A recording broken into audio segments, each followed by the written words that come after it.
दोस्तों बहुत बड़ा चेंज आया है प्रॉपर्टी को लेके। अब प्रॉपर्टी को खरीदने से पहले आपको उसकी इंफॉर्मेशन इनकम टैक्स डिपार्टमेंट को देनी होगी। यानी कि जैसे ही आपने कोई प्रॉपर्टी खरीदने की सोची, इनकम टैक्स डिपार्टमेंट में आपकी अटेंडेंस लग गई और बायर सेलर के साथ साथ अब इनकम टैक्स भी उसके अंदर एक साइलेंट पार्टनर बन गया है। क्या आया है?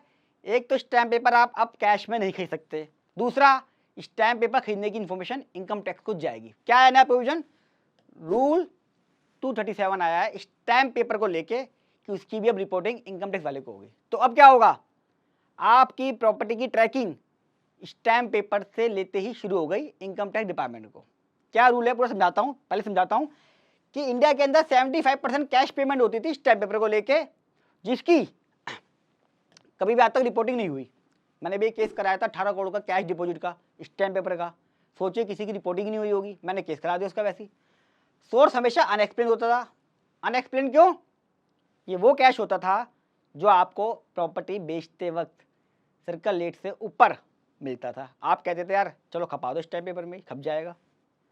अच्छा, सिर्फ प्रॉपर्टी की वैल्यू रिपोर्ट होती थी, जो आप खरीदते बेचते हो, जो रजिस्ट्रार था वो रिपोर्ट करता था, साथ में जो टीडीएस हम जमा करते थे 1% वो टीआईएस में आता था। दो चीज़ें आती थी, कभी भी स्टैम्प पेपर नहीं आता था। अब टीआईएस में स्टैम्प पेपर की भी वैल्यू दिखाई देगी।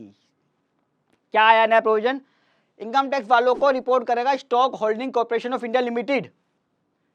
जितने भी स्टैम्प पेपर खरीदोगे आप, उसकी इंफॉर्मेशन ये देगा इनकम टैक्स डिपार्टमेंट को। कैसे देगा? अगर आपने 2 लाख या उससे ऊपर का स्टैम्प पेपर लिया, पर ट्रांजैक्शन पर पर्सन, पर ट्रांजैक्शन का रिकॉर्ड होगा और पर पर्सन के हिसाब से होगा। अगर आपके पास पैन है, यानी कि आपने जैसे ही 2 लाख रुपए का स्टैम्प पेपर लिया और पेन लिया, तुरंत इनकम टैक्स वाले को पता चलेगा प्रॉपर्टी खरीद रहा है, ये पैसे कहाँ से आए इसके पास।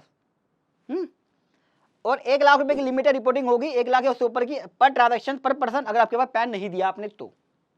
अब क्या क्या इंफॉर्मेशन जाएगी ये आप देख लीजिए, मैं हट गया हूं। इसका मतलब है जैसे आप स्टैम्प पेपर खरीदोगे, जो इंडिया के अंदर स्टैम्प पेपर है वो स्टॉक होल्डिंग कॉर्पोरेशन इशू करता है ई स्टैम्प, तो वहाँ पे डिटेल डालनी पड़ेगी और आपकी डिटेल वो इनकम टैक्स वालों को भेजेगा। क्या क्या भेजेगा समझ लीजिए। एक तो कौन खरीद रहा है, नाम चला गया, आपका पैन नंबर और आधार ये डालेगा, अमाउंट कितने का स्टैम्प पेपर खरीद रहे हो ये डालेगा, क्या डेट ऑफ ट्रांजैक्शन है ये भी देगा, लोकेशन क्या आपकी कौन से स्टेट को ये देगा, आपने कौन से मोड ऑफ पेमेंट में खरीदा है, ये कैश में या ऑनलाइन। कैश वाले तो मर गए, ध्यान रखना प्लीज, शेयर करो ज़्यादा। स्टैम्प पेपर जो परचेज करिए है, एग्जांपल देता हूँ, ये इसका जब चला जाएगा ये इसका इम्प्लीकेशन समझो क्या होगा। मान लीजिए किसी ने स्टैम्प पेपर खरीदा 5 लाख रुपए का, पहले रिपोर्ट होता नहीं था, और उसने अपनी प्रॉपर्टी दिखाई आईटीआर में 20 लाख रुपए की, तो अब ट्रिगर करेगा इनकम टैक्स का एआई कि भैया इनकम टैक्स डिपार्टमेंट ने जो पता करा है आपकी जो प्रॉपर्टी है वो अंडर वैल्यूड है, अंडर रिपोर्टेड इन्वेस्टमेंट है। 5 लाख जब पे कर दिया तो प्रॉपर्टी की वैल्यू 1 करोड़ की होगी, 2 करोड़ की होगी, है ना, और आपकी 20 लाख रुपए की है। तो या तो सर्कल रेट से कम पे लिया है, या कुछ झोल मोल है, या कैश लिया है, क्या लिया है बताइए। तो एक और नई आफत हम लोगों के लिए, भैया आदमी कितने रूल याद रखेगा, कितनी लिमिट याद रखेगा, इतना युद्ध चल रहा है, पता नहीं कब बम गिर जाए, क्या हो जाए। अच्छा, एक चीज़ बड़ी इंपॉर्टेंट समझा दूं यहाँ पे मैं, आपने लिखा स्टॉक होल्डिंग कॉर्पोरेशन तो इन्फॉर्मेशन देगा इनकम टैक्स वाले को, लेकिन ज़्यादातर हम क्या करते हैं, हम तो स्टैम्प वेंडर को पैसा देते हैं, है ना, हम डी डायरेक्टर को पैसा देते हैं, हम ब्रोकर को देते हैं, कोई सीएससी सेंटर वाला है उससे ले लेते हैं, या कुछ रजिस्ट्रेशन फैसिलिटेशन सेंटर हैं वो हमारे बिहाफ पर स्टैम्प इशू करते हैं, लेकिन वो स्टैम्प पेपर कहाँ से लेते हैं, वो इसी से लेते हैं, stock holding corporation of India limited से ही। सिस्टम जो है ना वो सिर्फ एक मीडिएटर हैं, तो जब मैं उनको कैश देता हूँ वो अपने अकाउंट में जमा कराएगा, लेकिन जब वो इशू करेगा तभी सब डिटेल डालेगा इसके सिस्टम में, पोर्टल पे, और ये फिर आगे इनकम टैक्स को भेजेगा। अभी भी यही सिस्टम है, लेकिन अभी रिपोर्टिंग नहीं होती है। हम पैसा किसी को भी दें, स्टैम्प पेपर हमें कोई भी दे, लेकिन अल्टीमेटली यही है। एग्जाम्पल, हम अपने स्टाफ को भेजते कि ले कैश जमा कर दे बैंक में, तो मैंने अपने स्टाफ को दे दिया, मीडिएटर तो है, अल्टीमेटली बैंक ही तो रिपोर्ट करेगा ये चीज़। अब क्यों करा ये समझ लीजिए, मेरी वीडियो सारी प्रैक्टिकल होती हैं, ऐसे डिटेल के अंदर कौन समझाएगा। Like subscribe. एक तो बेनामी प्रॉपर्टीज ट्रैक हो जाएंगी, कई बार पावर अटॉर्नी के ऊपर बन जाती थी, स्टैम्प पेपर ले लिए जाते थे, रजिस्ट्रिया होती नहीं थी, पोसेशन ले लिया जाता था, तो क्या होगा, उसकी रिपोर्टिंग भी होगी, बेनामी ट्रांजेक्शन सारी आ जाएंगी। कैश ट्रांजैक्शन वाली प्रॉपर्टीज की भी रिपोर्टिंग हो जाएगी। अब जैसे आप स्टैम्प पेपर लोगे और आपने कैश वैश दे ले दिया, आप स्टैम्प पेपर खरीद रहे हो कैश में, वहाँ पे ऑप्शन आएगा, पकड़ा जाओगे आप।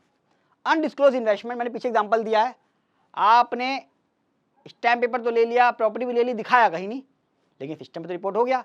क्योंकि जो अभी आ रहा है 1 अप्रैल, 45 लाख से ऊपर की प्रॉपर्टी रिपोर्ट होनी है, पहले ही 30 लाख थी। मान लीजिए कोई 20 लाख की ले रहा है, 25 लाख की ले रहा है, तो रिपोर्ट ही नहीं होता था वो तो क्या होगा, अब वो रिपोर्ट होंगी तो क्या होगा, आपसे पूछा जाएगा, बताइए हमारे देश में आप कैसे प्रॉपर्टी खरीद रहे हैं, कैसे पैसे वाले बन गए आप, बताइए। लेयर ट्रांजैक्शंस, कई बार जो बेनामी ट्रांजैक्शंस होती हैं वो कई मल्टी लेयर में होती हैं, उसके नाम पे ले ली, उसके नाम पे ले ली, 5 लोगों ने स्टैम्प पेपर खरीद लिए, फिर इकट्ठी किसी और ने रजिस्ट्री करा ली, बहुत सारे लूप होल थे। इससे वो सारे लूप होल खत्म। अब ईमानदार रहिए, चाय पानी के पैसे रखिए और खुश रहिए।